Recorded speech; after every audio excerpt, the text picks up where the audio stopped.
नमस्कार, मैं सुमित यादव आप सभी लोगों का अपने एक खास प्रोग्राम डेमोक्रेसी भारत में स्वागत करता हूं। जैसा कि आप लोगों को पता ही होगा कि हाल ही में सुप्रीम कोर्ट ने सरकार से जवाब मांगा है कि सरकार ने 8 नवंबर 2016 को जो नोटबंदी की थी, यानी 500,000 के नोट बंद किए थे, वो किस कानून के तहत बंद किए थे। ये हाल ही में सुप्रीम कोर्ट ने सरकार से जवाब मांगा है कि जो नोटबंदी हुई थी किस कानून के तहत नोटबंदी की गई थी तथा उसके क्या क्या फायदे निकले थे।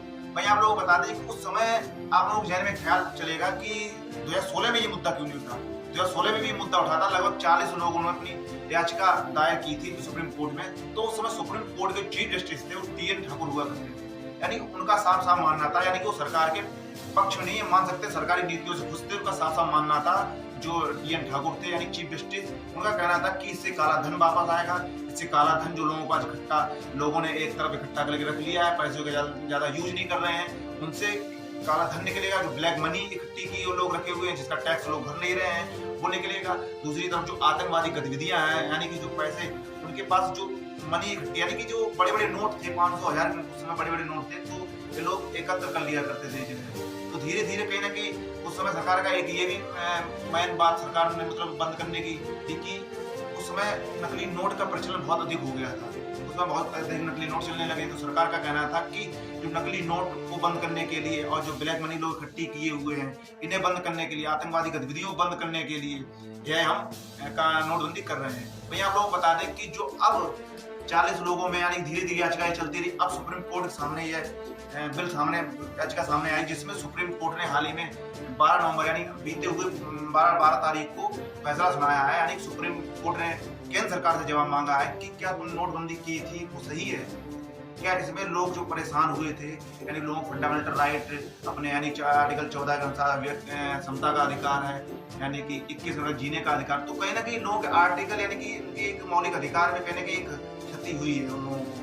तो सुप्रीम कोर्ट का कहना है कि यानी 5 जजों की बेंच बैठी है इस पर सुनवाई करने के लिए। सुप्रीम कोर्ट ने 9 नवंबर 2022 यानी कि 9 नवंबर को इस चीज पर फैसला मांगा है। 9 नवंबर को इस चीज को सरकार से बातचीत होगी, सरकार अपनी बात को सामने रखेगी। 9 नवंबर सरकार और सुप्रीम कोर्ट के बीच बातचीत होगी। भैया हम लोग बता दें कि सुप्रीम कोर्ट का कहना है कि ना ही यानी कि जो याचिका करता था, जिसने याचिका दाखिल की थी, उसका सीधा सीधा कहना है कि ना ही सरकार ने संसद की प्रक्रिया से सरकार गुजरी है, ना ही सरकार ने इससे पहले आरबीआई को बताया है। वहीं आप लोगों को बता दें कि 1978 में भी ऐसे ही कहीं ना कहीं बड़े नोटों को बंद किया गया था। तो उस समय क्या हुआ था, यानी कि उस समय बाकायदा संसद में प्रक्रिया हुई थी, पक्ष विपक्ष में बहस हुई थी, संसद की पूरी प्रक्रिया से गुजरा था, यानी कि बिल पास हुआ था। बाकायदा आरबीआई को पहले बताया था, जिससे आरबीआई ने अपनी नीतियां बना ली थी।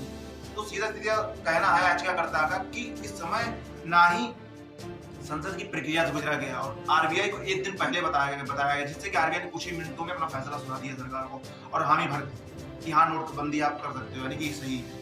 तो यही सुप्रीम कोर्ट ने 9 नवंबर को यानी 2022 को अब फैसला ये सामने आना, यानी कि सरकार से इस पर बात रखी है, सरकार अपनी बात रखेगी। सरकार से पूछा कि हमें जवाब चाहिए कि जो नोटबंदी हुई थी उसमें क्या क्या फायदे हुए हैं और क्या मतलब कैसे फायदे हुए हैं। वहीं आप लोग एक चीज और हम बता दें कि आप लोग जहन में ख्याल चल रहा होगा कि जो नोटबंदी हुई थी 2016 में, पर अब क्या होगा। अब तो नोटबंदी पहले निकल हो के 2016 में हो चुकी, पर इसमें अब क्या। तो आप लोग बता दें इसमें होना तो कुछ नहीं, पर ये है जो आने वाली सरकारें हैं वो आगे के लिए आगाह हो जाएंगी कि हाँ कि अगर कोई फैसला सुनाएंगी, कुछ भी अगर फैसला करेंगी तो कहीं ना कहीं संसदीय प्रक्रिया से मतलब इस प्रक्रिया से गुजर के ही कोई फैसला करेंगी, जिस तरह की सरकार ने किया है।